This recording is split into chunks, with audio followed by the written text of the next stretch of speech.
결론부터 말씀드리자면 일정 금액을 보상받을 수 있습니다.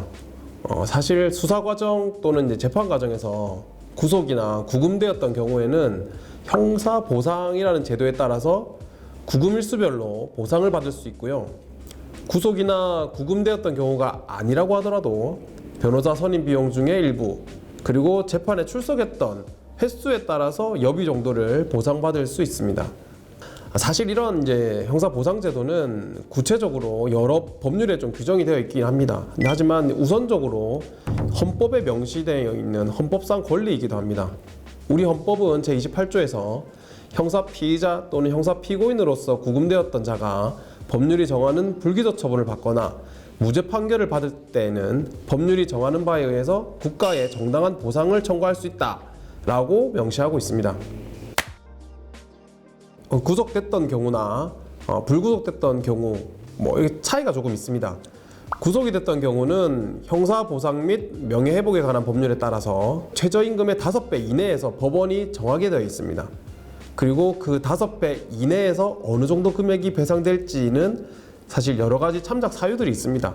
예를 들어서 구금된 이유나 그 기간이 얼마나 되는지, 그리고 구금되었던 기간 중에 해당 피고인이 얻을 수 있었던 손실과 정신적 고통의 정도가 어느 정도인지, 그리고 구금된 것과 관련해 가지고 경찰이나 검찰, 법원에 고의나 과실이 있지는 않은지, 무죄를 받게 된 이유가 무엇인지 등에 따라서 그 금액이 정해지게 됩니다. 불구속으로 재판을 받은 뒤에 무죄를 받은 경우, 변호사를 선임했었다면 이제 변호사 보수 중의 일부를 받을 수 있습니다. 그 피고인이 이제 재판 출석하는 과정에서 소요된 여비날, 일당, 그 다음에 숙박료 등을 또 청구할 수 있고, 구체적인 금액은 형사소송 비용 등에 관한 법률에 따라서 그 비용이 인정이 됩니다.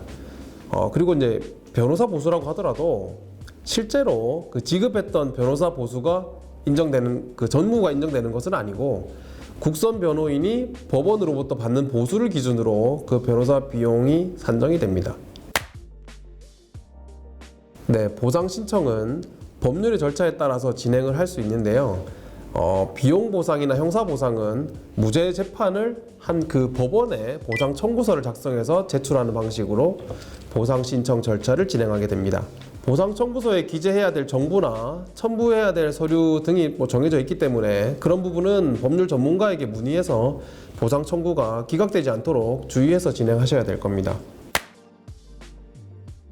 네, 형사보상 및 명예훼손에 관한 법률에 그 보상 청구 기간이 규정이 되어 있습니다. 보상 청구는 무죄 재판이 확정된 사실을 안 날로부터 3년, 무죄 재판이 확정될 때로부터 5년 이내에만 청구를 할 수 있습니다. 네, 국가에 대한 일종의 손해배상 채권이기 때문에 무죄 판결을 받고 보상 청구를 하지 않은 사람이 사망을 한 경우에 그 상속인도 당연히 보상 청구권을 상속받아서 보상 청구를 할 수 있습니다. 네, 오늘은 형사재판에서 무죄를 받은 경우에 형사보상이나 비용보상을 받는 방법을 알아봤습니다. 무죄 판결을 받고도 이러한 보상 절차를 몰라서 정당한 보상을 신청하지 못하는 경우는 없어야겠습니다. 감사합니다.